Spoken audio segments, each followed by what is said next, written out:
First off, everyone needs to listen to your podcast. I think you guys are probably my most favorite industry podcast out there because you guys really teach actors how to actually be entrepreneurs, how to actually market themselves. So I also do feel like every actor should think of themselves as a business person. Let's talk about all that, but Okay. I'm so happy that you're here. But so sad that the listeners won't be able to hear the shit that we're just talking. Well, that's what you get. Start your own podcast and get mad on it, idiot. We had you on a year ago, last Tony predictions. A lot's changed, I feel like, for both of our podcasts since then, and so I'm really happy to have you back, and I adore, I don't know you really, but I adore you. I listen to every episode, and so I'm really happy to be talking to you right now. So I'm going to throw out some softball questions before I get into the the more not softball, I guess. You know what I mean? It'll get a little more. Also, is all this on the podcast now, or was that just for me? Was that my own personal little? What? Oh no, what I just said, that'll be on the podcast. That'll be on the podcast. Fantastic! Oh my gosh, let the listeners know how highly you think of me. Oh, of course. No, I love compliments, but I love them publicly. My lord, yes. Yeah. I'm supposed to be back here. Thank you for having me back on. All the piggies at the trough. That's what I say. We gotta get all the piggies to the trough. Sure. Our talent slop. That's what I always say. Anyway, so Matt, here we are. You had an insane April because you saw 400 shows, and have you seen everything this Broadway season? I've seen absolutely everything this Broadway season. Fuck yes. A couple of shows I've seen twice. Well, I saw everything last season too. That's right, you did. Yeah, but this was a little more down to the wire. And since I spoke to you and Josh last time, I'm not on official press lists exactly. I have to submit to the Broadway League for that, but I have become friendly with all the press teams, so I have gotten press for quite a few things. So we some things we did have to pay for, and like some things we actually had to pay decent chunks of money for. But because of everything else that I got to go in complimentary, right, it evened out to a solid budget. So that's amazing, and and that's I want to talk about the press stuff too, because I think that's interesting, and and the fact that you saw everything this year, and there were tickets that were like $900, and you somehow managed to, I know that you had friends, and you're a good networker, so you had you had a couple hookups, but if I didn't have a hookup for Othello, I would not have seen Othello. I'll just say that. There's no way that was going to happen otherwise. No way. I got very. I have two really good friends in it. And I'm like, yeah, sorry. I mean, what the fuck? It's like they can't help you. Yeah, no. It's like house seats are $400. I'm like, oh. Anyway, well, so what were the biggest surprises of the season for you? So I guess I'll start positively on that. And by surprises, you mean it's like creatively, not like, oh, what was I surprised to see succeed financially? I all the above. Maybe we could start creatively, also financially, because I love both. We do deal with both. But yeah. So at the top of the list for me would be John Proctor is the Villain, a play that I heard the premise of, and it sounded like my worst nightmare. Right. And it was like, a 2-hour play about Gen Z sitting around talking about how the Crucible is problematic. Kill me now. Yeah. Long story short, that's not really what the play is about, but that was sort of how they were pitching it in press releases. So, and I understand that it's sometimes really difficult to capture what a play is about in just 2 sentences. So no hard feelings towards the press team either on that. But I really, really enjoyed that one. Very, very strong ensemble, very well acted. I'm officially on the Tamor train forever. After Jonah, Outsiders, and all this, I'm like, I'll see anything that woman does. Yeah. And maybe Happy Ending was a very big surprise for me. I saw a late preview of maybe Happy Ending. Actually, so there were a few shows this season I saw twice due to circumstances. Yeah. And maybe Happy Ending was one of them. And I enjoyed it the first time. I went with a friend who had comps, and then I got my own press seats. And not to boast, Mike, but my press seats were a little bit better than my friend's comps. I'm sure they were. They were dead center orchestra, like row H, and I was like, oh, okay, she's important. Yeah, but exactly. Seeing it a second time and being more center really made the show go from like an 8 out of 10 to me to like a 9.5. Wow. And that was surprising. I think I speak for most of the community. Not a lot of us knew much about the show, and it felt a little dead on arrival when it started performances. Like, it Right. had a lot of issues. They had to delay previews. They didn't have money. They weren't selling at all. But it was just such a delightful show. So those two are definitely top of the list for me. There were plenty of other things I loved, but I hoped I would love. Like, I didn't know much about English, but it was a Pulitzer winner. It had good buzz downtown. So when I saw it and loved it, I was like, yeah, no surprise. That's the thing that you're supposed to love. Right. Yeah, there were a couple of things that I had sort of a negative response to that I thought I was going to have a super positive response to. Sure. And so I don't know if we want to talk about those or we want to hold off on that until... Well, no, I mean, please talk about Okay. that. You know, I know what some of them are, but for our listeners, Sure. you know, yeah, what were the negative surprises? So the negative surprises, I think probably top of the list was Gypsy.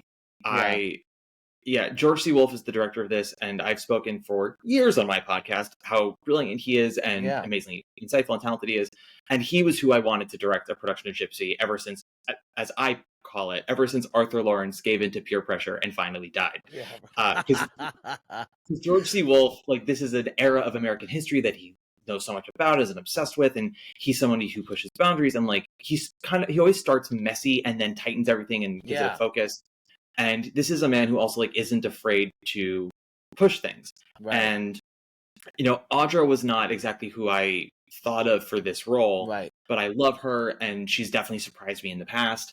And so I was like, yeah, like, let's see how this goes. And they certainly filled the cast up with a bunch of people who I had enjoyed in the past. And I went towards the end of previews. I went a few days before they froze it, and I went in thinking like this was going to be my personality for the season, and like everyone's going to have to just buckle up.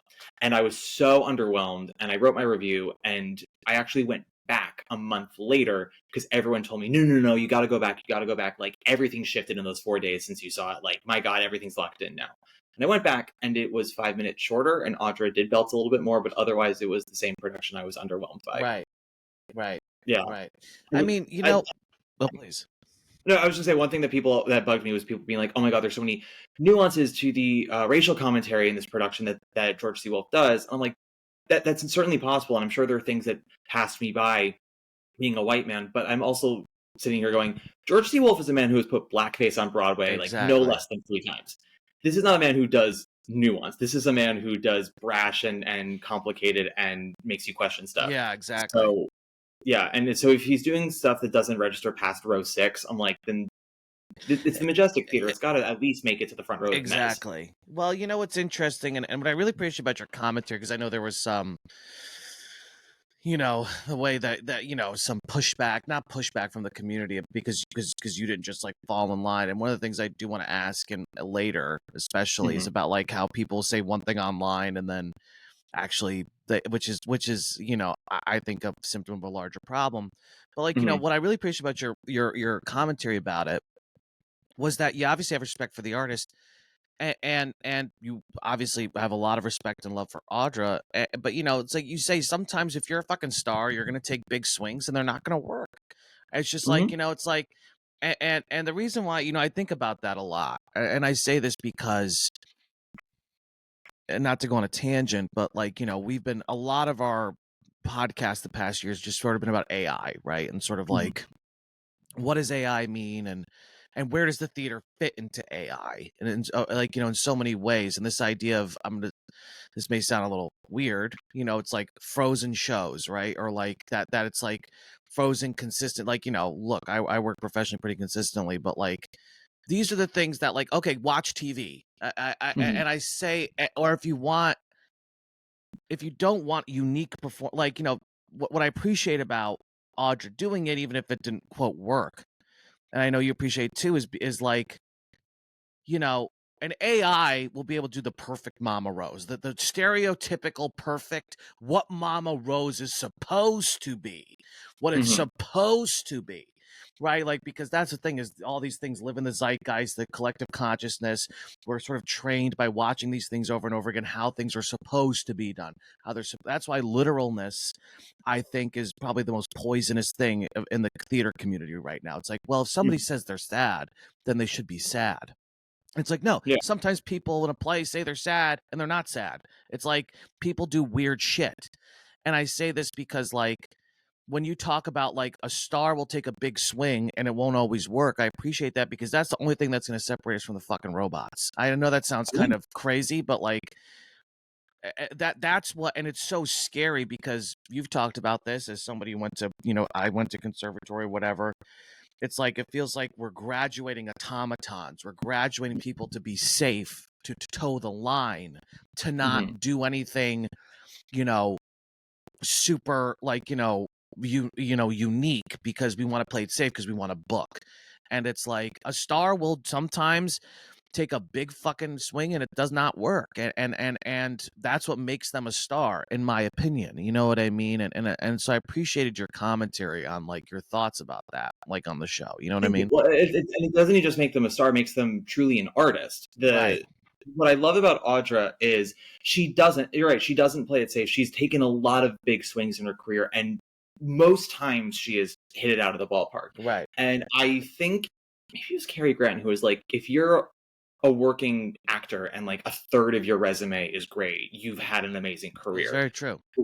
Yeah, and Audra, I would argue, like more than half of her resume has been amazing, and so she's a phenomenal artist. She's got really good taste and talent, but also like has been very fortunate to have certain things just line up because so many people who are incredibly smart, incredibly talented, have had duds, and there's nothing wrong with it. It's art. There's no exact science to make it, even if, as you're saying, like with AI, could create like the perfect prototype or whatever. AI, everything that's been AI generated, like is efficient, but it doesn't feel like anything, and that's the one thing that messy art can do. I was my brain is now kind of going all over the place because I saw my friend Rob has a theater company that's sort of like smaller encores on 44th Street or 45th Street. And I just saw their final performance of the Cantor Dead musical Zorba, which was really, really lovely. And then I kind of went down a rabbit hole and I got home reading reviews of the original production. Yeah. And I think it was Clive Barnes in the Times maybe who wrote it, who said, he loved it. He thought it was a great musical. And his only real concern was, the leading man, Herschel Bernardi. He said, he's doing a really lovely job, but he's fully imitating Anthony Quinn from the movie of Zorba. And, Bernardi is too good of an actor and Hal Prince is too good of a director to settle for that. While it's effective and it's good, it can be more. And I was like, I love that he said that. Yeah. And no one would say that now. And I think, and then there was also, other thing in my brain is Fran Lebowitz talking about how when AIDS came into the world, like in addition to hitting all of the artists that died from it, it also killed a generation of audiences that were discerning and held accountable the artists that they loved. And we don't really do that anymore because a lot of mediocre artists have risen to the top and sort of set a new standard of this is what's great now. And if you don't support it, then you're the enemy. And I mean, there are stories of Maria Callas, ultimately considered one of, if not the greatest, female opera artists of all time. She got booed at La Scala on numerous occasions, from her own fans, because they loved her and they're like, we know what you can do. This one isn't it. And I'm not here to boo anybody, but I don't trust anyone who has a favorite artist and they can't tell you one thing they've done that maybe wasn't great. Well, why is this happening? I'm just this is kind of a question I had towards the end, but I want to. Why is that Why is this happening? Because like you said, standing O's. Every show I go to, there's a standing O, and it's like, and the only reason why I give a standing O is because I have a friend maybe who's bowing towards the end, so I have to stand so I can see them. So it's like I'm almost cornered into standing so I can applaud my friend. It's like everybody stands. Everybody says how much they love things or how much social media, everybody's supporting something, and then off screen they'll talk shit. It's like or they'll tell you how they really think. And even I love this idea of fans holding a show accountable, wanting to go there to because they believe in the artists and want to hold them to a high standard. What is going on? Why is this? Because this is gone or disappearing, in my opinion. Why is this happening? There used to be a time when the artists you love would never really know you existed. You would just go and you would support them, and that was that. With social media now, the artists, there's a good shot that they can see what you write about them, what you post about them. Interesting. And parasocial relationships have become far more common.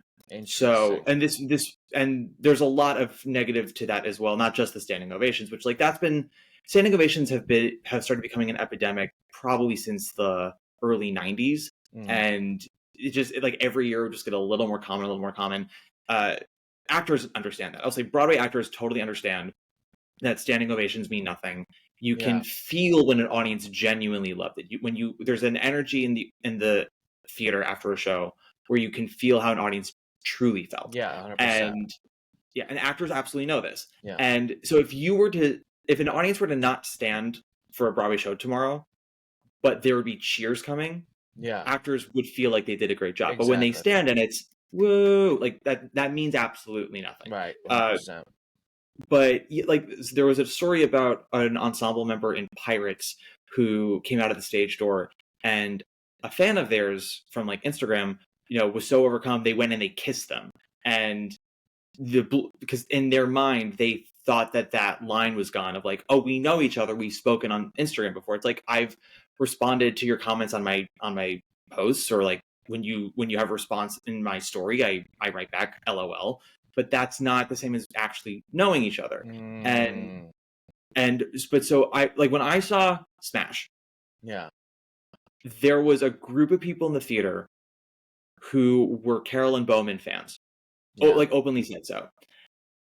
I'm sure she had met them once or twice at stage doors or whatever, or maybe she commented on their messages, but she doesn't actually know them. Right. And they were responding to everything she did on stage in a way where they were friends. Because I've also seen Broadway shows where yes, clearly friends of the cast are in the audience and they're being obnoxious of wooing everything that they do. Right. But then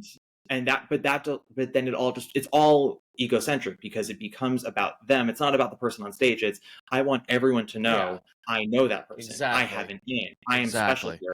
Exactly. Yeah, and then also I want the cast to know that I am here. If I'm cheering a specific thing, I want them to know. And there were certain shows I've seen where I would see an audience member try to start a clap for something, whether it was a certain line or a certain lyric, and I saw it happen a lot at Smash. There was a certain person next to me who, every time he found a line particularly funny, he would try to start a clap, and he was successful maybe half of the time.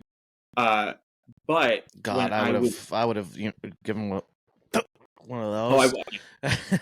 Unfortunately, he was 2 seats away from me. Otherwise, I would have been you need to calm down. And listen, I'm not here to say that if you're enjoying yourself that I want to kill that, but you can always tell when it's performative. Right. There's no barometer that you can touch or see. It's just you can feel it. Yeah. And that was for sure.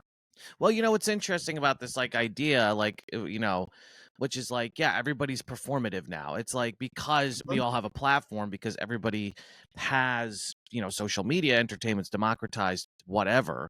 It's people feel like they're performers. So it's me seeing Smash, even if I don't know anybody, me going there, filming my experience, going to the stage door, taking pictures with it's a performance, right? For my maybe 200 followers or whatever on Instagram.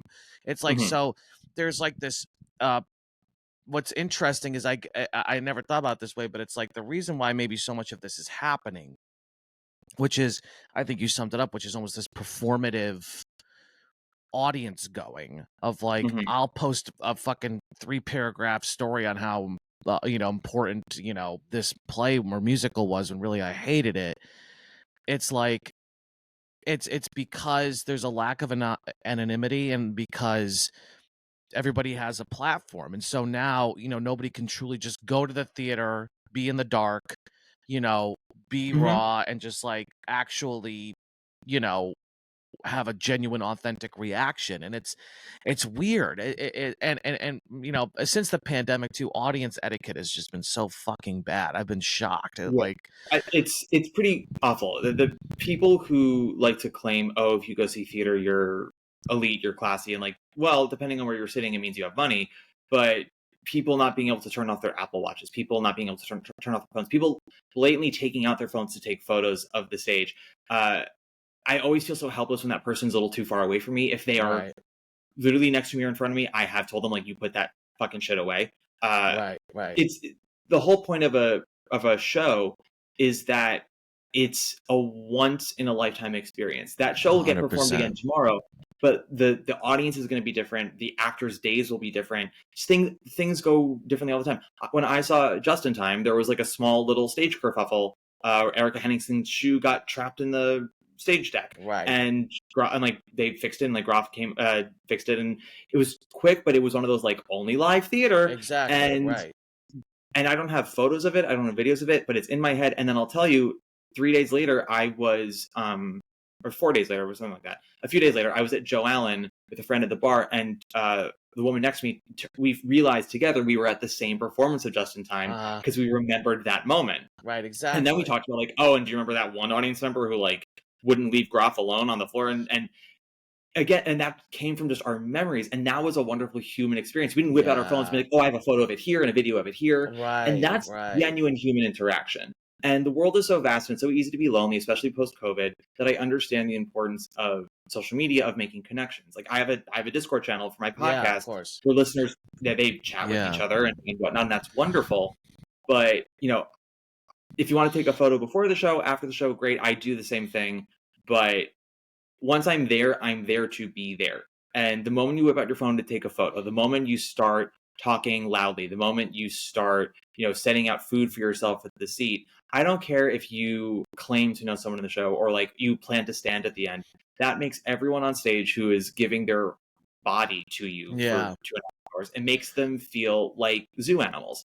And you're not respecting them. You cannot go see the show and not like it. That's okay. But you have to be willing to take it all in before you make that decision, because ultimately it doesn't matter if you stand up at the end. It's literally beating someone up and then like throwing money at them and going like, there you go. Well, you know, it's interesting because, you know, one thing I'll counter, and I completely agree with you, is like the theater makers have to own up to it too. Look, the longest I've ever done 8 shows a week is 6 months, right? So it's like, and so like 2 years, I get it, but like still, you know, what's so rare to find when you go to the theater is true aliveness, and not canned performances.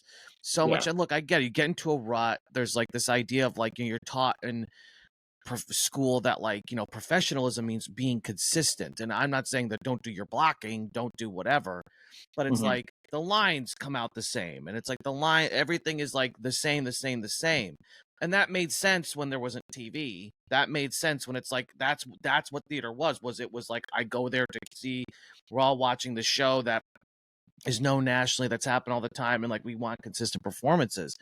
But I think like in this new age, it's like theater, a live theater, which to me, you know, for lack of a better way of putting it, means not trying to live up to the show we've built, trusting the show is there and actually being in the moment and truly like, you know, trying to affect change in the moment so that it feels dangerous. It feels, and I'm not talking about like true danger. I'm just talking about like, it feels truly like anything could happen and not like you're watching canned performances all the time.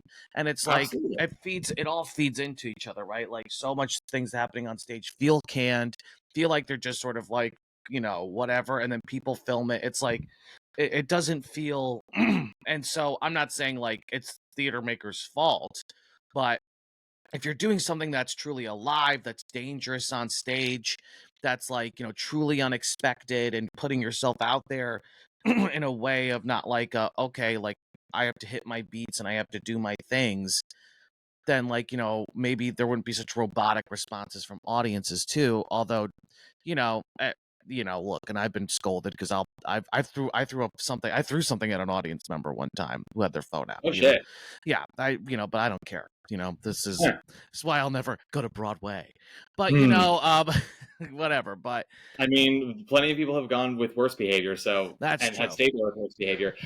There's no like number one fault to point out. They'd be like, if this was changed, if this was changed, everything would come into place. It's a combination of things. 100%. You know, tickets are very expensive, and obviously, like, you know, running costs have gotten higher. But there are there are definitely ticket costs that don't need to be as high as that. So already you're paying a lot. The show becomes an event, and thus becomes I would think the more money you pay, the more discerning you would be of like, I okay, completely prove to me agree. you're worth it. But that's not how many people feel. They're like, oh, well, now this has to be worth it, so I will make this worth it. But then it also gives some audience members a sense of entitlement of, I paid this much to be here. I'm going to act how I want now that I'm here. Exactly. And on top of that, theater owners serving alcohol at the bar and like allowing people to bring it to their seats, so people are getting drunk during shows. On top of all of that, I would also argue a lot of shows just have become subpar and not terribly memorable. And live theater has had to battle every new form of entertainment that's come down its pike, and has managed to keep surviving. Right. But its cultural cachet has definitely diminished over the years. Every decade or so, one or two shows come along that really like bring it back to the zeitgeist. But there was a time, and when theater was battling film, radio, and the beginning of television, theater still was able to be at the forefront of pop culture. And Hollywood used to come to Broadway for movie ideas. It didn't used to be that Broadway was going to Hollywood for show ideas. And I don't necessarily know how to fix that other than transparency with each other of like, this wasn't good enough. Let's make it good enough. And the only really thing that kind of tells us this is a show could be successful for 2 years on Broadway, could like run for a while. The moment a show closes, that is where you really test the quality of the show. Because so many things that have run for a while on Broadway, they close and then we never talk about them again. Or like even shows that flopped on Broadway, and people going like, I don't understand why this is flopping. I loved it so much. Why is someone else loving this? And then the show closes and still no one talks about it, or it flops. And wouldn't you know it, within the next like 3 years, it blows up. And and so when I see a show and I genuinely don't think it's good, and I have people shouting in my ears that I'm wrong and I'm hateful and like it's gonna catch on, just wait and see. And like maybe it does run for a year. I just sit there and I go, okay, when it goes away, let's see how often we're talking about it, and that will prove me right. But you kind of answered two questions that I had too, which is like, you said that ticket prices had never been higher on Broadway, but you said this in the podcast, and Broadway's never been more inconsistent. And and what do you mean by that? That I'd love, but whatever your answer to that is, I was gonna ask, why is that happening? And I think you're fucking hitting the nail on the head, which is a lack of transparency. There's a lack of a demand of true excellence in a lot of ways, but as maybe one of the reasons, but when you say that the quality's never been more inconsistent on Broadway, what do you mean by that? We'll get back to transparency in a second. The lack of the inconsistency in quality. There are very few creative artists working on Broadway who have a full-on resume that I hate. There are no working creative artists who have a full resume that I love. Everyone has had duds, and that includes the greats of yesteryear. The thing is that it truly has become so up and down for every artist for me now. For every director that has had stuff I love in the past, I would argue like the last couple of years, it's been like every other show has been good, and not even great, like just good. And then the other one will be absolute garbage. Or they'll have 3 shows in a row that are mediocre to bad. And I feel, maybe I'm waxing nostalgia, I feel like it didn't used to be that up and down. It used to sort of be like, you'd have a string of really interesting creative pieces, and then like your 5th go was the mulligan. And then you would pick yourself back up, you would have sort of your rebound show, and then like the show after that would be good. Like, I mean, an artist from, I guess, that era, the golden age into the concept musical, that maybe had the longest stretch between quality stuff was Jerry Herman. He starts with Milk and Honey, then Hello Dolly, then Mame, and then sort of goes through a string of flops throughout the entire 1970s before finally coming back with Lacage in 83. But even his stuff in the 70s, like, it wasn't as if it was all terrible and unmemorable. Like, Mac and Mabel has a great collection of songs that have stood the test of time. Still stands as exactly. Yeah, like I don't think the show works, and I would even argue that Herman's score is part of the reason when you see the show, but you listen to it and you're like, oh, I'll listen to this on loop. And in fact, it's part of the reason why people keep coming back and trying to fix that show. Right.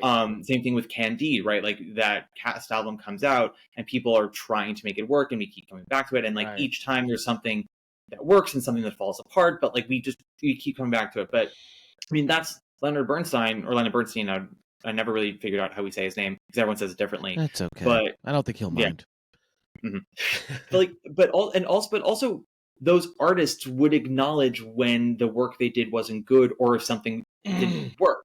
Sondheim was like the king of that, of acknowledging things he did that were not to his level best, or things that maybe he wasn't super proud of, but he acknowledges that people like it, or things that people didn't like, but he thinks he's proud of. And I dare you to think of a single working Broadway artist in the last 10 years who has openly said, I did not do a good job on that, or that show didn't work. Fuck, dude. I think you're so right. I think it's like, well, one thing I'm taking from what you're talking about is risk taking, right? It's like, I feel like, you know, as Hollywood contracts, right? Like as theater contracts, or like legacy sort of artistic institutions are sort of struggling at the moment because for many reasons, primarily because, you know, they don't have a monopoly anymore on entertainment. Risk taking becomes very, very difficult, right? And then the community, I think, partially gets defensive. There's a lot of defensiveness because we need to preserve. No, and I'm not saying this is not true. I love going to the movies, but it's like, you don't understand. Going to the movie theater is sacred. It's like a special, it's like you have to defend. Hey, you know, it's like people have to sort of lift up and make everything sacred to sort of defend its existence in this moment. So it's like, that's sort of what's happening. I feel like in the theater too, is like, we're just taking it for granted. We're saying, no, you understand. Like we have to sort of inflate. And I love the theater. But the theater isn't just important just because. And it's like, I feel like because maybe so much is under threat of going away, you know, like, I don't know if Hollywood's going to be around in 30 years or if it's going to be like, you know, the Industrial Revolution where it's like, you know, handmade furniture now really just becomes a luxury item as opposed to just a staple, right? It's like, and that's what's you know, if you can afford it, it's like, you know, it will just become a super niche thing. And I think that's happening. But you know, there's a sense of artists, these artistic communities having to desperately defend these you know, mediocre shit because it's like represents them, because it represents their livelihood, because it represents their identity. And it's like, no, even if the shows are bad at X theater, or if this Broadway show is bad, it's you're betraying the community by saying I didn't like that, or I don't think that was good work. You're betraying the community in this moment, you know, because it all comes down to work, right? It comes down to employment. And the biggest difference between now and the 1950s is there are fewer jobs. Shows run long. Certain shows will run longer than they ever did in the 50s, but we also, while this was a banner year, we had 42 different Broadway productions. That's an anomaly. You know, it used to be you had upwards of 50 to 60 shows. Like there were people who had been in like 3 different Broadway shows in one season. They could be out of town with a show that closes in Philadelphia that summer, book the new Lerner and Lowe musical in November, have that run for 5 months, and then, that closes and they go immediately into Pajama Game that May. And that's not really the case anymore. Shows are so expensive to mount. It takes forever to, create them now and to get funding for them. So I understand that there's a nervousness about, if we're going to put this much time and this much money into something, we want to make sure that this is going to sell. And if you want to be employed for a while and like get your health weeks, like you got to sell this and you got to make sure everyone else is selling this for you. But what we're seeing in Hollywood right now, and granted, I'm not the biggest expert on it, but I actually listen to far more movie podcasts than I listen to theater podcasts. I find that movie podcasters actually know the industry better than a lot of theater podcasters. But they're talking about a lot of these artists in the industry who have made a lot of money for studios and have all these blank checks now, are starting their own companies and starting their own studios because they don't want to deal with the CEOs and they don't want to deal with all of the pressures of that. And so they make their movies independently. They find a way to distribute it, and they some of them do very well financially, some of them don't, but like they are really kind of reforming the Hollywood system and actually making it more like the 1970s than it's like, it's not as if they've like found this whole new metric, everything old is new again, but they are kind of shape shifting the industry. Like Hollywood is changing, I do think, ultimately for the better, because the artists are taking control of the steering wheel away from CEOs who are well, that's that's the fourth turning, not to get all, but it's like, I don't know if you know the concept of, sort of Strauss and Howe's generational theories, but it's like they're 100-year cycles. This one started with World War II, sort of the FDR New Deal, and is ending with Trump and in this moment. And what it is, it's like, it's all about individuals and institutions, right? So it's like right now we're in an institutional collapse, right? Where it's like the institutions that were built over the past 100 years are now completely collapsing and will give way to new institutions. And it's like, it's funny that, like, in this moment, it's like people are trying to break out of sort of the bureaucratic systems of art making in a lot of ways, while also, there are people in the theater who are desperately, I'm not saying for better or for worse, but it's like they're desperately defending these institutions, while also, and there's some people doing that, saying like, no, we really need New York Theater Workshop, you don't understand, we need them, they're everything, they're what. And then there are people who are, it's like that danger and opportunity, I don't know if you heard about that, but it's like, because it got a special drama desk, they did it in a fucking basement at like in the East Village, and like you couldn't get tickets, it was 4 actors in a basement, and it was like and it's like, so there is sort of a renaissance happening right now in the downtown, I would argue, in the downtown scene, in the Brooklyn scene, the loft theater scene. Like, you go to see a show in a basement in Bushwick, and there's like, there's 100 people there.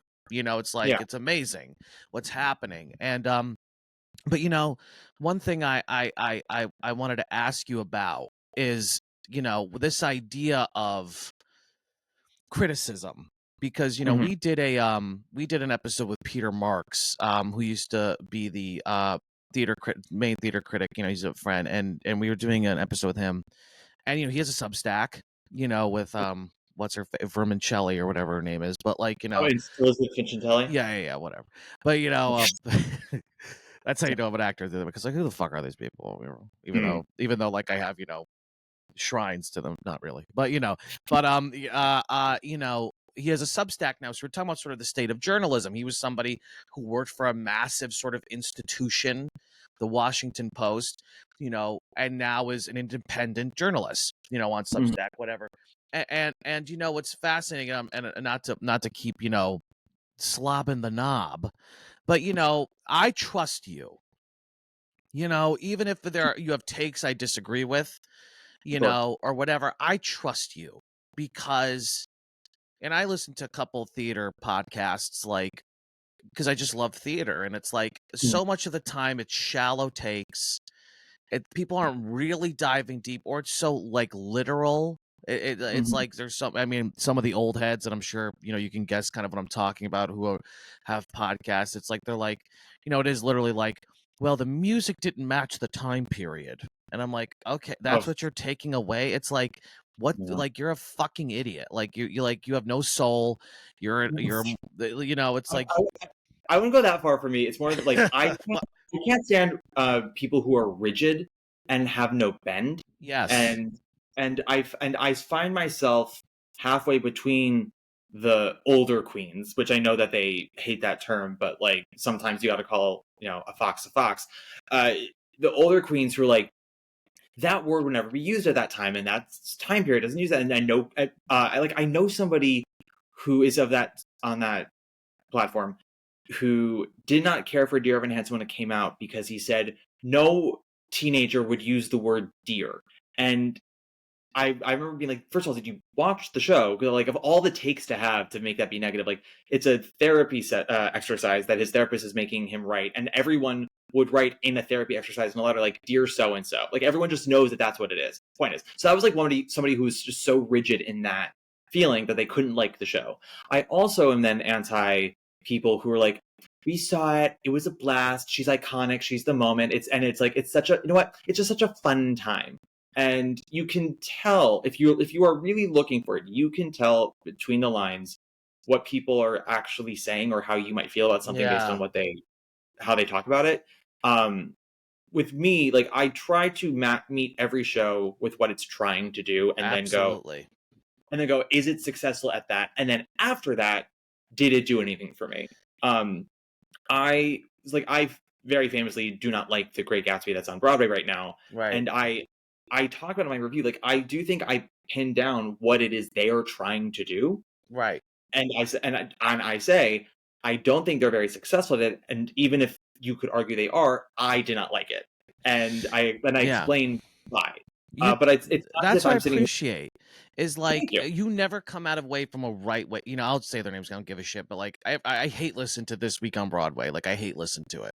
Like Peter Falish and what's his face. Mike. I hate listening to those guys, and I could bleep out their names, whatever. But it's like because they're old. They're old journalists, and like literally, but they're so rigid and it's literal.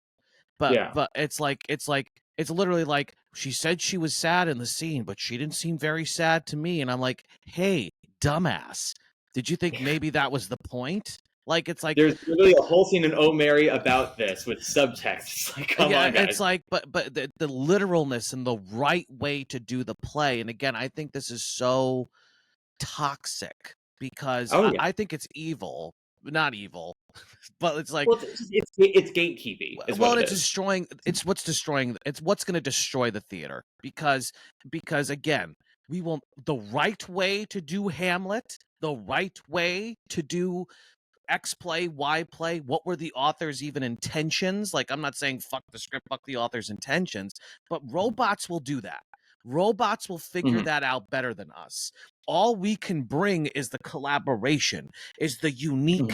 You know, is as artists, our unique point of view to something in collaboration. If it's about like entirely, you know, getting it right or doing the right version, like we cannot. I fully believe that we will not be able to play that game because we will not be able to keep up with technology that can interpret it better, that can do it the right way better, you know, that can do more of like what it's supposed. We won't be able to keep up.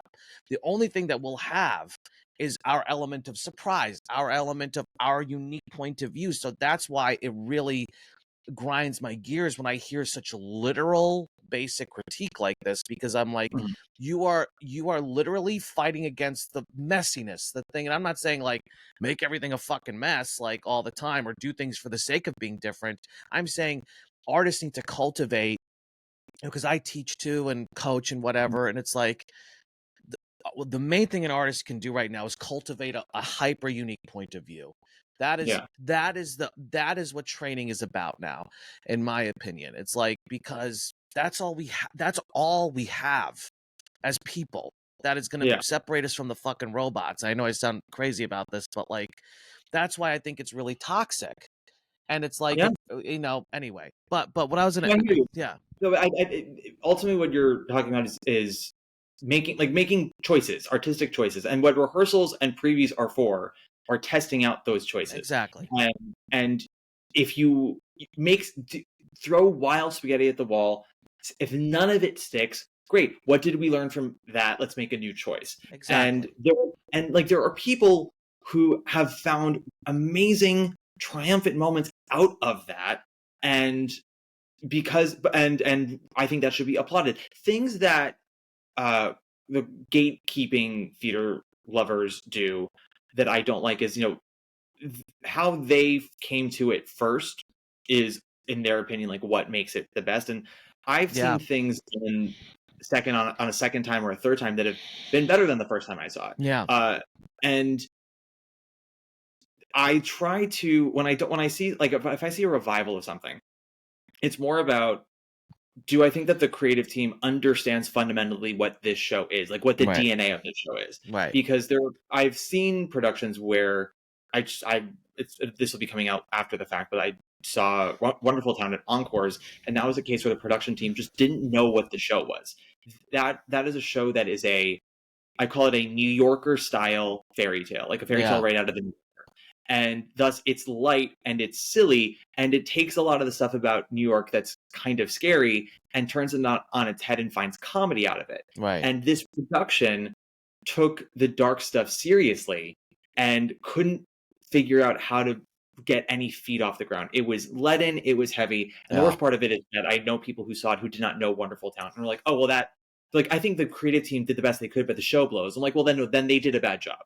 Because you need, I think if you're working on a show from try to understand the show and at least like the show you're doing. If when you're commenting on or like talking down to the material, for me, that is like that for other than I do not have a rigidness about, oh, it has to be like this or it has to be something like this, so much as I have fundamental thinkings of do not talk down to your material, don't try to improve on the material. If you think it needs improvement, do a different show.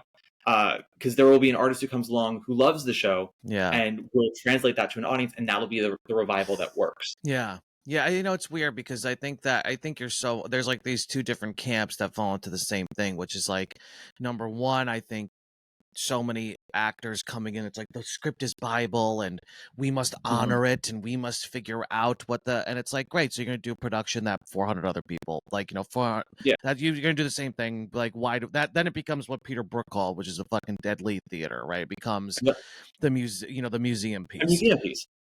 So there's that, and then there's agenda setting, right? So it's artists coming to the table to go like, we need to say this very specific thing from the jump.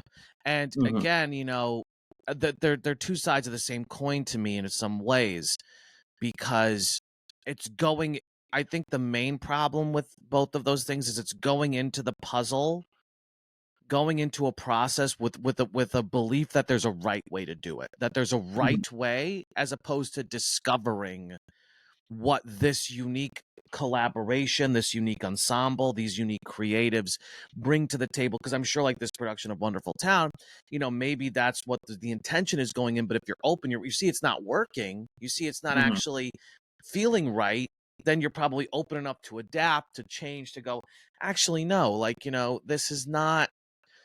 Maybe it is, and maybe the actor makes a choice where it's funny and it's supposed to be like, no, that's not the story we're telling or whatever. Like, maybe you're open. I don't know what story we're telling. Let's see let's discover it organically. So, but this was the question I was going to have about criticism. And we were talking about, I believe that this trend is happening, and which is like, we're sort of moving away from institutional credibility and more to an individual merit-based system in a lot of ways. It's like, I am of the belief that it's like, when the New York Times is in the audience, when the Washington Post is in the audience, when, Broadway or Theater Mania or, the Huffington Post, whatever, it's like, there's less and less that matters to me. Sure. Because but I listen to you, you're associated with the Broadway Podcast Network, but like, I trust you as an individual. Do you agree that we're sort of moving into this more individual based sort of criticism and sort of like this institutional credibility? It's like, well, this person who's associated with the brand is Matt Koplik versus the brand being the Washington Post. I trust the brand of Matt Koplik more. That's what I would say. It's like, do you agree that we're sort of moving in this direction? Is that your opinion, or do you disagree? I don't know. The truth is, I don't know. Because there's a question that makes sense. Yeah, no, it does. It does. And my genuine answer is I don't know, because I think people will bemoan that critics don't matter, reviews don't matter. And in a lot of ways, they don't. I ultimately think word of mouth is the most important thing, which is why it doesn't matter if an influencer or someone in the community posts on their story, oh my God, this was brilliant. And then people come into their DMs and go, oh, you really liked it. And they say, no, actually, I didn't. So it doesn't matter if 1,000 people see the story. If people are DMing you and you say, actually, no, I didn't like it very much, then they're not going to take you on the story. They're going to take you on the DM. So it's the things that people say one-on-one where they have no skin in the game, nothing to lose. And it's just, this is my honest opinion. And it doesn't, if you get one person who loved a show and then you have another person who hated it, that's enough for a lot of people to not go buy the ticket. Right, But if sure. you have 2 people who loved it or 2 people who even liked it, that's enough. I think that if I were to be honest about myself, I'm probably, if I were to get more successful, I would be in danger of becoming viewed as an institution like a New York Times, where then people go, I don't trust that. I trust the underdog. People like to find the underground thing that, again, sort of gives them clout. And I'm not projecting on to you or anyone else who likes my stuff. I really appreciate that. But you know what I mean? Where some people, it's like, oh, I found the bar that no one's heard of. Contrarian, which it's like to be a contrarian. It's like, oh, I'm not part of the mainstream. Sure, I agree with that. Yeah, people always like to have the specific different take. And so, yeah, like they want to be the one who finds the thing that's like maybe underground or small, but it's like, this is the real thing. This is the true thing. And I would hope that if, the podcast gets bigger or my quote unquote brand gets bigger, that I remain true to myself of being honest and transparent and trying to always view things the way I've always viewed them. And people will still gravitate towards that. But like, I have friends in Broadway shows who will say, you should replace Jesse Green. And I've said to their face, if I were to replace Jesse Green, I would then become the enemy and our relationship would change. Even if I wrote exactly the same things I wrote before, there would be people where it would just shift because I was now at the Times. And with the Gypsy stuff, it was fascinating because I didn't really get a lot of pushback on my first Gypsy review. I mostly just got people who had seen it after I saw it and said, please go back. I think you're going to change your mind. I had a few bad faith criticisms from people who were like, how dare you insult Audra this way? I was like, I'm not insulting her. I go on for like 5 minutes about all the things she gives me that's joyful. And then I also try to talk about what I think she's trying to do with her performance and where it works, but then what I also think is lost. So that's the other thing about, and this is going back to our earlier conversation, when it comes to making choices and being messy and being artist, right? Part of what rehearsal and previews are for are, if you do like make a major choice for something and you go for a laugh here, it is ultimately on a director who sees the bigger picture going like, I love that you found the laugh here. I would love it if we could tweak that, because what it's now kind of doing is it's undermining this later moment we have 10 minutes later. Yeah. So like, I wonder if there's a way where we can hold on to the laugh, but we can do it at a different angle so we keep the anger for 10 minutes from now. Right. And that is not just Gypsy. I've had this with many artists, but like there are things in Audra's performance where I understand where she's coming from and it works in some respects, but then I go less of it's not supposed to be like that, and more going, okay, so now the payoff in this scene kind of goes tracking away. of it. Yeah, sure. Yeah, exactly. So that's me just sort of seeing the bigger picture and not of Angela didn't do that, Tyne didn't do that. I have my roses that have worked best for me, and I talk about why that is. But in terms of your earlier question about where we're heading towards trusting critics, I just think that I don't think there's a single major critic in the press right now who has a strong enough track record for people to trust them. Ben Brantley, and every critic who used to be the lead critic and then leaves, people look back on with more praise than they had at the time. People are now like eager to get Ben Brantley back, and I'm sitting here going, y'all didn't like him when he was there. You're right, exactly. And Brantley, he, similar to Jesse Green, I will say, when Brantley nailed it, he really did nail it. And when Jesse Green nails it, he really nails it. The problem with Jesse Green is I view Jesse Green more as a broken clock who's right twice a day. And Brantley is someone where I'm like, there have been a handful of things that slipped through Brantley's fingers where he just didn't get it at the time. Yeah. He famously did not get Piazza. He didn't get Caroline or Change. And there's like a couple other shows that he was very miffy on that have gone on to like have a lot more acclaim. But even with Thoroughly Modern Millie, I remember his review was so mid to negative on Sutton, and it took him like 4 more Broadway shows to finally go, oh, she might be a Broadway star. Yeah, of course. Yeah, exactly. But I think it's just with ticket prices so high, so many things not being great, if you get burned by a critic more than once, that's when people start to not trust you, which is why I also talk about with my reviews of specifically what I like about it, and then trying to say like, hey, so like I loved Floyd Collins this season. Yeah. I thought it was beautiful. It's not perfect. It's a bumpy musical that has a bumpy production, but when it works, I think it works beautifully. And I say as such in my review, when I say if I'm convincing you to see it right now, there's a world in which you're not going to like it, but I hope you see some of the things in it that I found. Yeah.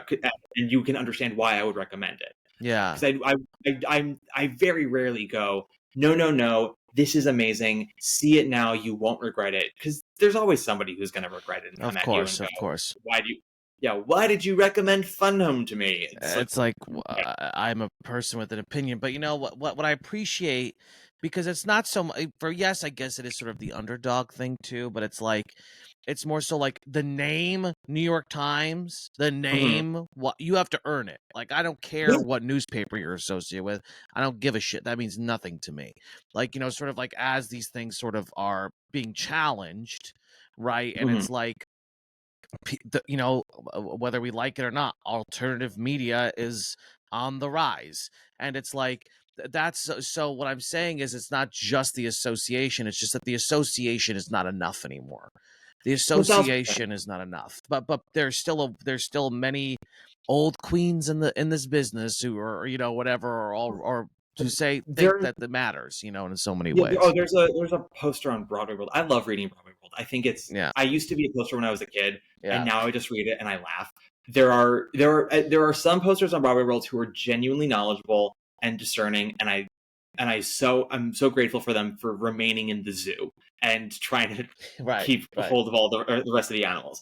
There are other people of various ages, of various persuasions, who I can't help but laugh at. And there's one poster in particular where every time the New York Times posts their review, that is what they respond about all the time. And anything's a critic's pick, it's, wow, critics pick, this will help pick up sales. And to the point that for a long time I went, do you work at the Times? Are you just a CIA agent? What are you? Are you spying on Matt Koplik through his computer camera? What are you doing right now? Oh God! Anyone spying on me through my computer camera? I'm so sorry. You're watching the most boring movie of all time. Yeah. But it's just me watching YouTube clips of Elaine May or Aurora Spider-Woman. But so no, this is one person who. If there was a show that had gotten a critic's pick from a different critic, it wasn't Jesse Green, but a different critic at the New York Times gave the show a critic's pick off Broadway, and they were transferring to Broadway, and this poster kept saying, "This is going to be huge. They got a critic's pick," you know, and every time they talked about the show, they went, "Critic's pick show coming to Broadway," and then the show comes, Jesse reviews it, doesn't like it, and then they go, "Well, I hope they can still use that critic's pick from off Broadway because the Times is so important," and the truth is that the Times isn't important. The only time post-COVID, and I hate to say this, that the Times actually moved the needle a little bit was their Smash review, where Jesse pissed himself over that show. And I know that they sold a bunch of tickets because of that. But just for ticket purchases are also different now. People aren't buying in advance like they used to. So people bought tickets that week going, I heard terrible things, but Jesse says it's amazing and thinks it should be nominated for 10 Tony Awards. I'll go see it. But this is, again, where word of mouth is more important. I guarantee you half of those people who bought the tickets have then told their friends, I don't know what show he saw. Because the show we saw was not that. Because then their grosses went up and then they went back down. Well, interesting. Yes, I don't follow the grosses. I heard. I love following the grosses. No, but that's good because I have a more negative opinion, which is that but you're right. It's like I don't know if people. Well, in the closing of Redwood proves this. It's like. That because when I was in line at Smash, it's like there was 4 older women behind us, and they're like, well, if it was a critic's pick, so they're talking, and it's like, do you have any opinions, ladies? Like, are you people with opinions, or are you just sort of like going where you're told to go? And maybe those, and after they see the show, and if they don't like it, do they continue to sort of go, well, I don't want to seem stupid, so I'm gonna not actually say what I thought about it, which is that I didn't like it, but because the Times said it was good. I don't know. You're probably right. Obviously you are right, because the grosses went down and whatever. Yeah, and they got 2 Tony nominations that don't matter, choreography and featured actor. That's not going to sell tickets. Right. I hear you. I do hear you. I think in some respects, because my grandmother is this way. She's 101, but she was interested in seeing Smash, and I told her to hold off until I saw it, and I would tell her my thoughts. And I did. And then the Times review comes out and she goes, well, the Times just loved it. Like, should I go see it? And I had to think about what she would like. And I said to her, no, this is not, I know you like musical comedies. This is not a musical comedy for you. And look, I have sympathy. It's the same thing with, like, cable news collapsing. It's like, that's all these people know. It's like, that's what they know. And now it's the wild west of information. And it's I get it. Well, it's the equivalent of friends of yours go to a restaurant and go, oh my God, we went to the best place the other day. You got to go. The difference is that is a genuine response, not from an institution. That is people who say, I am compelled to tell you that this is good. As you so rightfully said, when you are working for the New York Times, you are now the New York Times, and whether you want to admit it or not, your word holds a little bit of credit. And if you want it to keep holding credit, you have to hold yourself accountable for wanting and hoping for the best and stuff. And your pen is telling people how to spend their money, and it's big responsibility. And Jesse Green said in, I think, a Q&A a while ago, what makes him put in a critic's pick? And he basically says, I don't know, if I think it's even remotely worthwhile, I usually give it a critic's pick, because that means I'm telling people, I liked it, you should go see it. I'm like, no. That's never been what that's been about. You're actively tanking the value of that. And listen, it's, as we were saying earlier, institutions are made to eventually fall apart. And in some ways, Jesse is making the New York Times theater division fall apart with his writing. Subtle shade. No, but not subtle. But it's like the way you just said that, so matter of fact. Like, this is just good delivery. Good delivery. Thank you. We've had 42 Broadway shows. I think I want to say 18 or 19 critics picks this season. That's almost half of the season, and not all of those critics picks came from Jesse. There are other people who've given picks, but he's the only one who's given critics picks where you read the review and you go, this doesn't read like a rave. His review for Redwood was a rave for Idina, and it was mostly just, I love Idina Menzel. And I'm like, cool, then this shouldn't be a critics pick, because you're saying all the flaws of the show. He had issues with Swept Away, and he still gave it a critics pick. And I go, what the fuck are you doing? This is either it means something or it doesn't. I wonder if he's gonna get fired. No, he's not going to get fired. I think he has to probably do something awful there in terms of like sexual harassment or prove conspiracy or something like that to get fired. You're probably right. They can't fire him because the community doesn't take you seriously. That the same thing happened with Clive Barnes in the 60s and 70s. But and every now and then he'll write a review that gets it right. It falls in line with everybody else. His review for Maybe Happy Ending, a very beautiful review that fell in line with all the other critics. So I'm sure that's helping him. His review for O'Mary, I'm sure it's helping his credibility. But being the only critic that loved Redwood, being one of like 2 critics that loved Smash, being an outlier on Sunset Boulevard, I think it's more of, if he were to hate something and that thing would then go on to be a huge success, maybe there would be a little magnifying glass on him. But listen, Brantley was one of many critics who did not like Wicked, and I will say, Wicked is a flawed musical, but it went on to become Wicked. The thing I will give, why I love Frank Rich as a critic, and he was before my time, but I love reading his reviews. He is a genuine fan of the theater, but also wanted the best of it. He came of age during the 60s and 70s, so when he was in college, that's when Sondheim was hitting the ground running. And so he's like, I always use the phrase, I've tasted coffee. And so Frank Rich is like, I saw Hello Dolly on Broadway. I saw Follies Out of Town and then on Broadway. And I've seen Colleen Dewhurst do Moon for the Mist Begotten. I'm not going to see Moose Murders and go, well, they tried. He's like, no, this is fucking Broadway. Bring your A game. And if it's not your A game, I won't dump on you unless I think you're wasting my time. But I will say when I think you're under. And he didn't love Into the Woods because he was like, Sondheim, Lapine, you guys can do better than this. Yeah. And I know people who agree with him on that. But he was one of the few critics that was like, listen, guys, Les Miserables, it has its flaws, but like, my God, is this thing effective? And look what that became. Exactly. He even said he doesn't like La Cage aux Folles, and I can't blame him. I don't think it's a great musical, but he said in his review in 1983, he was like, listen, I don't think it's particularly exceptional, but like I would be lying to you if I told you that the 1,800 people around me didn't fall out of their chairs loving it. He's like, take that into account. I don't love it, but 1,800 people around me were obsessed. And ultimately that was the show that became the phenomenon. But there's that year. humility in it, and that's what I like about your reviews too. Is there's humility in it, and you know, when people say you're condescending or pompous, I you know, or whatever words you use, Mhm. you know, Condescending is the word that comes off the most. condescending, And pompous, mean, evil, you know, all the words they use. That, you know, I'm just joking. I'm just like, keep listing words. the devil, my boy. The devil, but like, you know, you have a lot of humility in your reviews, I feel like, because you go into depth. You don't just make a statement, move on. That to me is what's it's like, well, this is how that is, and then you move on. It's like, no, you defend your opinion. You're also very like, this is what I felt. I want to ask two more questions because it's for time. Two more Sure. questions, and then because I know you're a busy fellow. We're So both busy fellows. You're a working man. yeah. Yeah.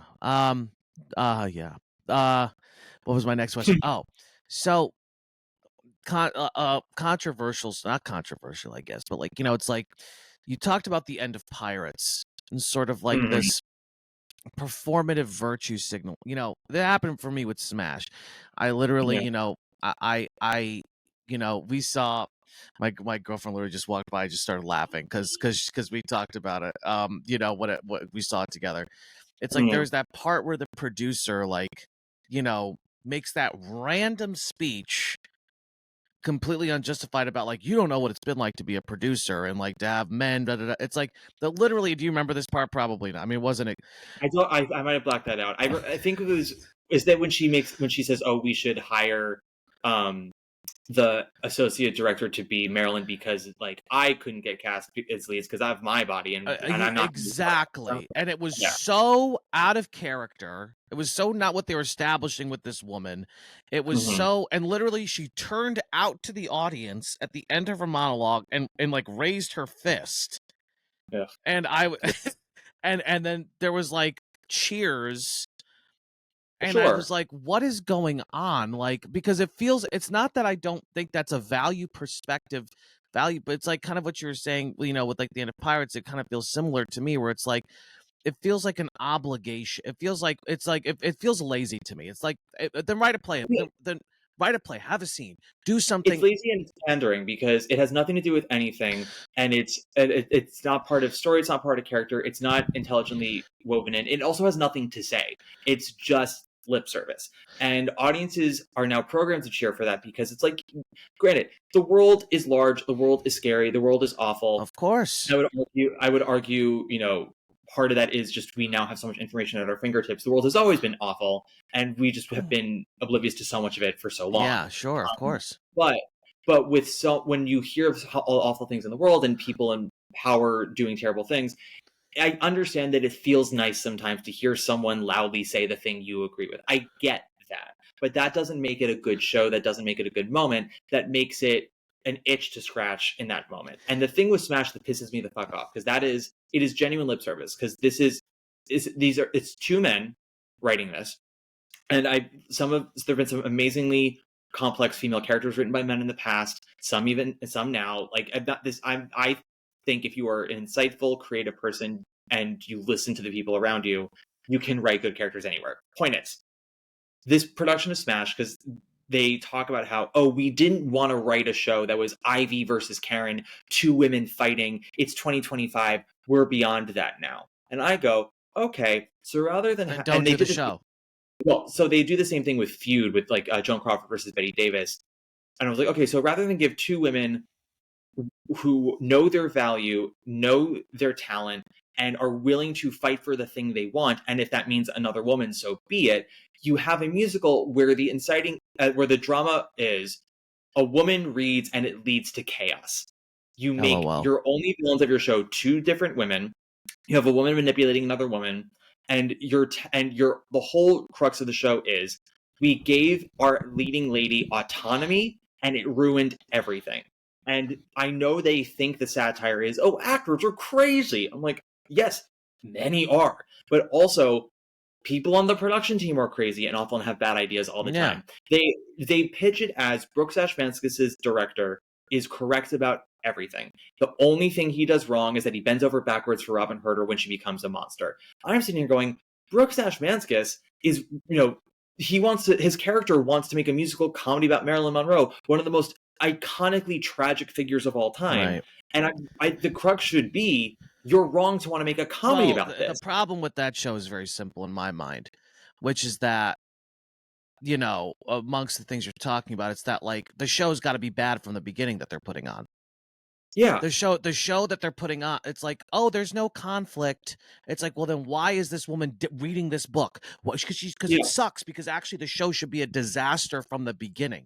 That would fix the show. If the show that they're putting on is actually a fucking disaster and everybody's going crazy and the stakes are high, because that's the thing is there's no stakes in the show.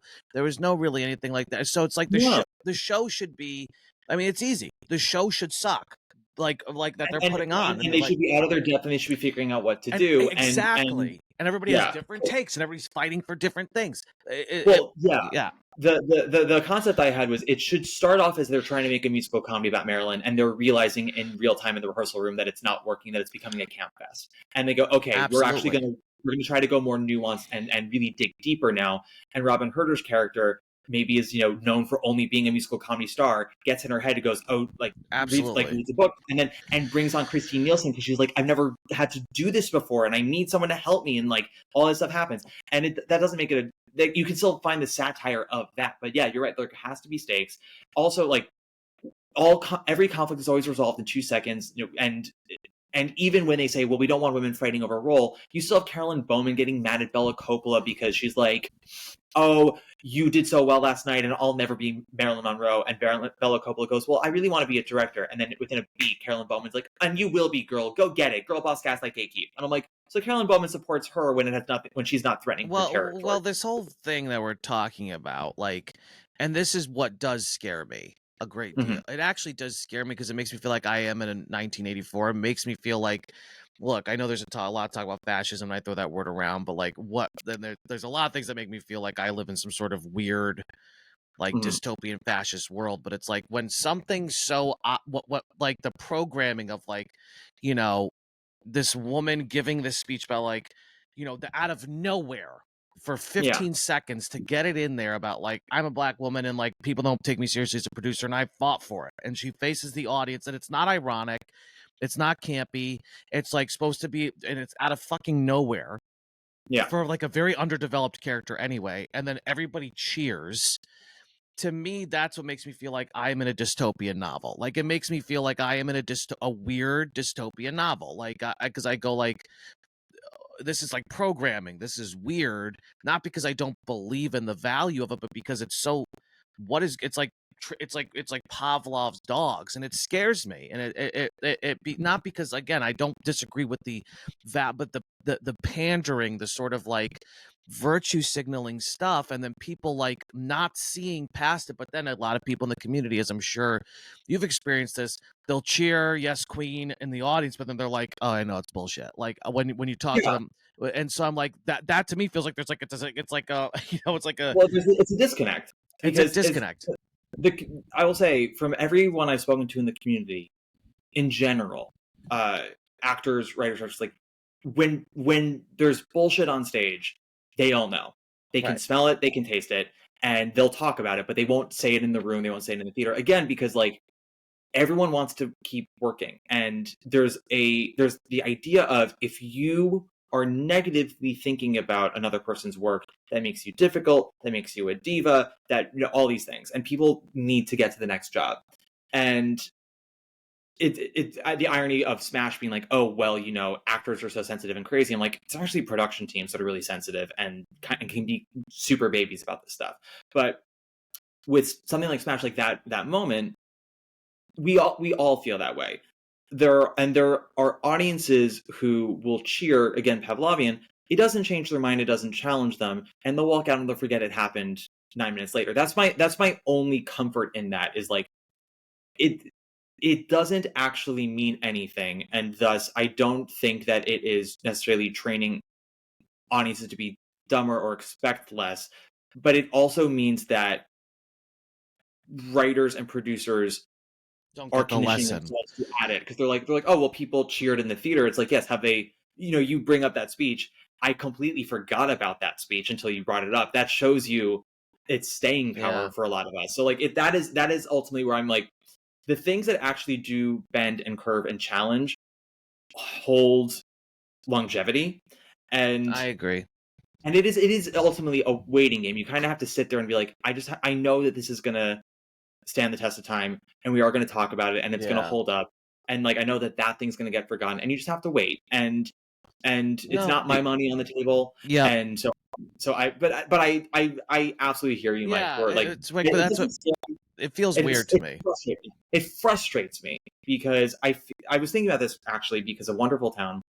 The last revival we had was 20 years ago, and that revival worked so well. And I was thinking about this, people go, oh, 20 years ago, it's so long. I'm like, yes, that's a lot of years. We actually haven't changed that much in 20 years. I would argue we have had less social progress as humans in the last 30 years than if you were to compare 1965 to 1995. Sure. Right? Yeah, I see it's that. 1995 to 2025. I agree with that. Yeah, there's a lot of we've had a lot more awareness, and I would argue we maybe have more philosophical discussions about mental health and things like that. Sociologically, though, I agree. Yeah, like as a community, I don't think we've changed a little, but not in 30 years. It's not the same as the previous 30 or 30, like 1935 to 1965. Why? Like that's a whole different world. 1995 to 2025. Like I still see a lot of roots from that era here. You know, right? So that's sort of where that's what frustrates me, and I would love it if we could find more to sort of challenge that. But there is so much money on the line and so much time that goes into this stuff that a lot of people are afraid to try stuff. And also, again, because people can't write a show every season and get it produced, they can't hone their craft as well. Like they're doing 3 plays over 6 years rather than 3 plays over 3 years. So writers can't necessarily figure out how to challenge and entertain at the same time as quickly as they used to. So I don't blame all the artists, but like, yeah, it's a mixed bag for sure. No, it's a mixed bag. Well, and look, and I have listen, I have sympathy. It's like, it's like, I do, because it's hard. It's just like when you do a show or when you're in a play, it's like, you go the paths that are it's easier to just fall into the patterns, fall into the carved paths, because it's hard. It's fucking, we're all trying to make rent. We're all trying to do whatever. It's like, life is difficult, but nobody wants things to be bad. And so I get it. And, and so I know that that's what I appreciate again about your criticism. My last question is with all, like, what are you hoping to see, considering from any changes from last season to this season? If there was a thesis, you had to sum it up, and what do you want for next season? I do actually think the season is overall an improvement of last season. I wouldn't say drastically. There's been a lot of talk of like, oh my God, what an abundance of riches this season has been. And like, in ways, we've had some really phenomenal performances. There's been some really great work. Musicals wise, it has been an improvement. And I also want to say, because Mike said this earlier, and I just want to re-comment on that. I don't go into any show hoping to hate it. I want everything to be good. And when I talk to people working on stuff, because I do dramaturgy sometimes, and I do coaching with writers and actors. I do a lot of audition prep for friends and whatnot. And it's never about like my taste. It's about you tell me what you're trying to do, and let me try to help you get what you're trying to do better. And so that's why I'm always talking about, when I see a show, I'm like, what is it that they're attempting, and let me meet it that way. But because like then I'll also read a review from fucking Jesse, and he'll whole review will just be like all the things he wanted the show to be that it wasn't. And I'm like, review the show that's there, not the show you wanted. So anyway, this season, I would say, again, like really good crop of plays. I think that our 5 best play nominees at the Tonys this year are really strong. I would maybe switch out Purpose for Cult of Love, but both shows have their issues. I was a little more engaged with Cult of Love, but like Purpose has a pretty flawless act 1. It's just that the second act for me kind of fell apart. And I love that playwright, so I would love it if he did another go at the second act. Yeah, sure. But it is a really good crop of best play nominees. The musical nominees are solid. It's very diverse. I think that I'm glad for a lot of major talent that is getting a level up this year. I'm so thrilled that Jen Samard is above the title Death Becomes Her, has her third Tony nomination. I think we're starting to see a new crop of talent slowly emerge, both on Broadway and off Broadway, directors, designers, choreographers. I'm glad that we're making some more room in that respect. For next season, I don't know for next season. I think I'm hoping that any new work that's coming to Broadway next season has not been beholden to their last incarnation, that they are putting in the work to really tweak as much as they can. Because I think it was Scott Rudin who said in his interview about coming back to Broadway, and I know he's a troubling figure, but listen, when someone says a truth that is true, you have no choice but to say that's true. Yeah. And he said a lot of shows on Broadway the last 2 years have felt like first drafts of promise, but like they needed 2 more workshops before they came here. And I can't disagree with that. So I guess my hope for next season is like all of those new shows, do that other workshop, and then do the work to fix stuff. That's actually something I really admired about Suffs last year, which I had my issues with it, but I do know that they spent the time between. They took a crack. They took a solid crack at it. Yeah, they were not like, well, we sold out the public. Like, no, they really worked to make it better, and I will always applaud that, no matter what. Yeah, but the last thing I'll say is that what I really. And look, I took a lot away from this conversation, mainly. And look, I'm going to say something that sounds so obviously it has no meaning anymore. But so why even say it? But it's like what you're doing. You're saying it. You're saying it. That's true. That's so true. And I'm not Scott Rudin, so it matters. So you can throw a left on me any day, Daddy. What? Here's why I'm going to use this word brave. This is why I think that what you're doing is brave. Here's why. And I know, again, word with no meaning anymore. But it's like, because look, like for you to say like, Brandon Jacob Jenkins, I work on another draft. Here's why, some people might say that's presumptuous of you to who are you to tell him that he needs to, but that's the whole fucking point. Then don't be a fucking critic. You know what I mean? Like to hold somebody to but to put yourself out there, to say I appreciated what Audra was doing a lot of times. I did not enjoy it, or to hold other creatives accountable. Like the reason why it's scary to do that is because it's like, well, who are you to say it? Why? And that's sort of like, a lot of things I hear. And look, as an actor, sometimes I feel that way. But it's a brave act, because that's what keeps, per your point, this transparency about what we really think about the things we're seeing, and this demand for excellence is what's going to keep it alive. And so somebody has to hold the torch and take the fucking jabs and the who are you to say that? What are you to? Somebody's got to. There's got to be those people. There's got to be those people. So I would even say. And I know you're not saying this to me, but like I hear you, because that is the thing that people always say, like, who are you to say such a thing? To me, that is condescension, right? Like, and it's like, so me loving theater and going to see this show and spending my time, spending my money, like if I'm telling the person who made it, like I had thoughts, and they're dismissive, I'm like, oh, then I shouldn't go see any of your things then, because you actually don't care what an audience has to say. It's just about you. But I don't think he is that artist. So I think he is a playwright. If you were to ask, he would genuinely want to know. And me thinking that the second act of Purpose is kind of a mess does not negate the fact that I thought Appropriate was exceptional. But so that ties into, you can love an artist and also think sometimes that some work isn't their best. But also, do you ever listen to the Office Ladies podcast? No, I don't. No. I haven't listened to it in about 2 years, but Jenna Fisher and Angela Kinsey talking about The Office, and what they said about that show was there was no hierarchy of opinion. It was always best idea wins, and the best idea could come from anyone. And there were certain cold opens that were actually a combination of, it started as a draft from the writer, and then in rehearsal, the actors doing it had ideas that got incorporated, and then they were filming it, and like the prop master actually like switched to prop on the day that made things better. And then like at some point, a crew guy who was doing like the boom operator said, on like the third take, said like, we're not really able to capture that shot. I think maybe we could do this instead so we can capture the shot this way. And then they do, and it makes the joke funnier. And they said like Greg Daniels, the creator and showrunner, was like, I'll take opinions from anywhere.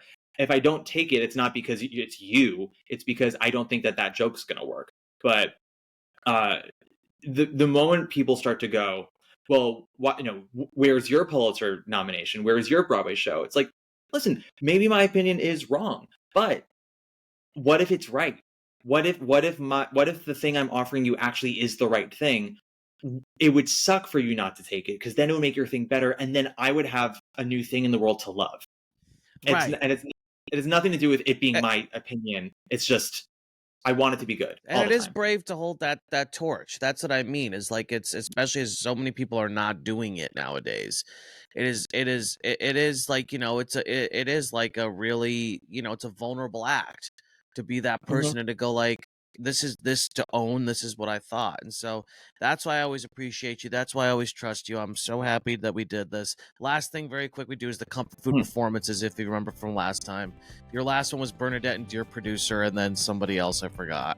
Somebody in a movie that you love. Do you remember this? This is the comfort food performances. So these are performances that we come back to time and time again. These could be performances that we really, really appreciated. That we saw recently. They can be, many things. And so I can start it off potentially. Okay. I will say my comfort food performance.